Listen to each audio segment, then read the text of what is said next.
আসসালামু আলাইকুম। ষষ্ঠ শ্রেণীর শিক্ষার্থীরা, তোমাদের আসল প্রশ্ন পেয়ে গেছি। সেটা হচ্ছে ষান্মাসিক সামষ্টিক মূল্যায়ন 2024 ইতিহাস ও সামাজিক বিজ্ঞান ষষ্ঠ শ্রেণী। ওকে, মূল্যায়ন প্রজেক্টের নাম দায়িত্বশীল ভূমিকায় আমি। আমাদের চারপাশে নানা রকম মানুষের বসবাস, তাদের নিশ্চয়ই পরিচয় রয়েছে। আমাদের ক্লাসে প্রত্যেকেরই আত্মপরিচয় রয়েছে। এই পরিচয়ে রয়েছে সাদৃশ্য ও বৈচিত্র্য। আমরা মূল্যায়নে প্রথম কাজটি দিয়ে জুড়াই সহপাঠীদের আত্মপরিচয় অনুসন্ধান করব। এরপর অতীত ও বর্তমান সময়ের মানুষের জীবন ও জীবিকা তুলনা করব।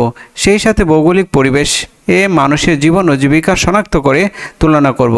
সবশেষে সমাজের নানা রকম আত্মপরিচয় মানুষের সাথে মিলেমিশে থাকার জন্য করণীয় বিষয়ের একটি প্রতিবেদন লিখব।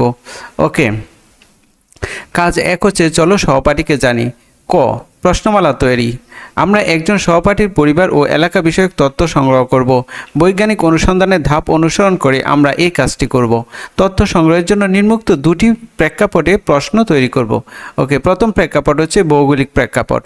আমার সহপাঠীর পরিবার ও এলাকা যে ভূপ্রাকৃতিক বৈশিষ্ট্য উপস্থিত তা বিবেচনায় আত্মপরিচয়। দ্বিতীয় হচ্ছে সামাজিক ও সাংস্কৃতিক প্রেক্ষাপট।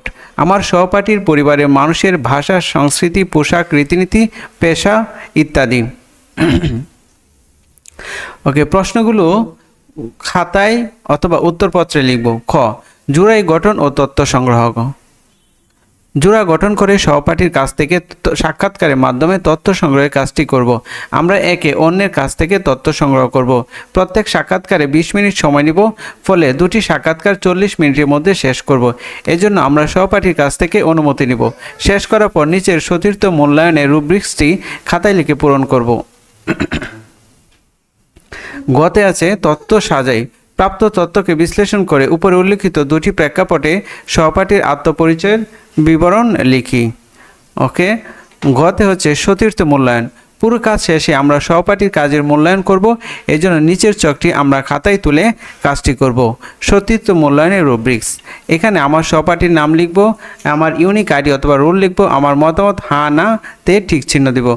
আমার সহপাঠী অনুসন্ধানের জন্য বিষয়বস্তু নির্ধারণ করেছে। ওকে, হ্যাঁ অথবা না দিব। আমার সহপাঠী অনুসন্ধানের জন্য সুনির্দিষ্ট প্রশ্ন উপস্থাপন করেছে। ওকে, আমার সহপাঠী প্রশ্ন থেকে মূল বিষয়গুলো খুঁজে বের করেছে। হ্যাঁ অথবা না দিব। আমার সহপাঠী তথ্যের উৎস নির্ধারণ করেছে। হ্যাঁ অথবা না দিব। আমার সহপাঠী তথ্য সংগ্রহের জন্য প্রশ্নমালা তৈরি করেছে। ওকে, এবার 6 নম্বরে দেখো, আমার সহপাঠী সাক্ষাৎকার গ্রহণের জন্য সহপাঠী আমার কাছ থেকে অনুমতি নিয়েছে। হ্যাঁ অথবা না দিব। আমার সহপাঠী প্রশ্নমালার মাধ্যমে তথ্য সংগ্রহ করেছে। আমার সহপাঠী প্রাপ্ত তথ্যকে প্রদত্ত দুটি প্রেক্ষাপটে বিশ্লেষণ করেছে ও মতামত দিয়েছে। প্রিয় শিক্ষার্থীরা, এই চ্যানেলের আমি অবশ্যই তোমাদের উত্তরমালা এখনই দিয়ে দিব। তোমরা আমার চ্যানেলটিকে সাবস্ক্রাইব করে রাখো। ওকে, কাজ 2 আছে অতীত ও বর্তমানে সামাজিক অবস্থা। কতে আছে অতীত ও বর্তমান মানুষের জীবন ও জীবিকা। আমরা ষষ্ঠ শ্রেণী পাঠ্য বইয়ের বাংলা অঞ্চলের ইতিহাসে ভূপ্রকৃতির প্রভাব নামক শিখন অভিজ্ঞতার মানুষ আর ভূপ্রকৃতির সম্পর্কে ইতিহাস অংশ ও বাংলা অঞ্চলের ভূপ্রকৃতি কেমন অংশ থেকে অতীতের ভৌগোলিক পরিবেশ ও মানুষের সামাজিক জীবন ও জীবিকা বিষয়ক তথ্য সংগ্রহ করব। সেই সাথে আমরা ইতিমধ্যে সহপাঠীকে প্রশ্ন করে যে তথ্য পেয়েছি তার ভিত্তিতে নিচের চকটি খাতায় লিখে পূরণ করব। লক্ষ্য করব যেন অতীত ও বর্তমান মানুষের জীবন ও জীবিকার তুলনা আমরা চক 1-এ ব্যাখ্যা করে লিখি।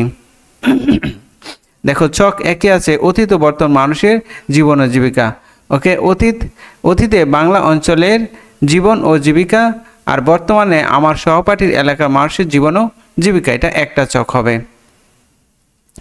ওকে, এবার খতে আছে বিভিন্ন প্রাকৃতিক বৈশিষ্ট্য ও মানুষের জীবন ও জীবিকা। ভূপ্রাকৃতিক বৈশিষ্ট্য মানুষের জীবন ও জীবিকায় প্রভাব ফেলে থাকে। যেমন কোনো এলাকার নদী থাকলে সেখানে জেলেদের বসবাস থাকবে।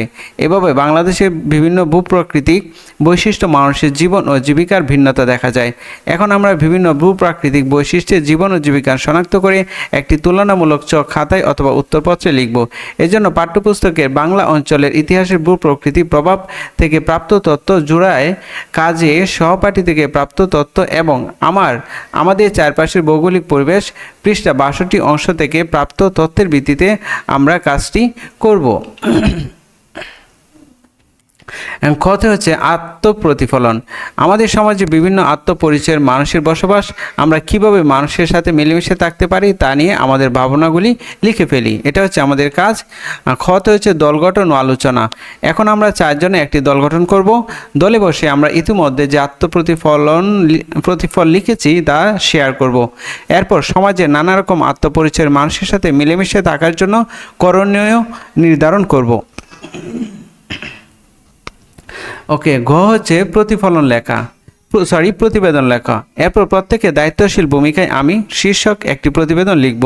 প্রতিবেদনটিতে নিচের বিষয়গুলো আমরা উল্লেখ করব। ওকে, দেখো, 1 নম্বর উল্লেখ করব প্রতিবেদনের বিষয়। 2 হচ্ছে সমাজে নানা রকম আত্মপরিচয়ের মানুষের সাথে মিলেমিশে থাকার জন্য আমি কি করতে পারি তার তালিকা করব। 3 হচ্ছে আমি কি করতে পারি তালিকা থেকে যে কোনো একটি কাজ কিভাবে বাস্তবায়ন করব তা লিখব। ওকে, 4 নম্বরে দেখো, সমাজে নানা রকম আত্মপরিচয়ের মানুষের সাথে মিলেমিশে থাকার জন্য আমরা সবাই একসাথে কি করতে পারি তার একটা তালিকা তৈরি করব।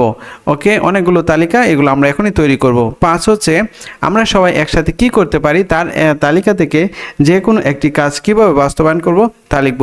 প্রিয় শিক্ষার্থীরা, এই হচ্ছে তোমাদের প্রশ্ন। তোমরা যদি আমার এই প্রশ্নের উত্তরগুলি পেতে চাও অবশ্যই চ্যানেলটিকে সাবস্ক্রাইব করে ফেলো।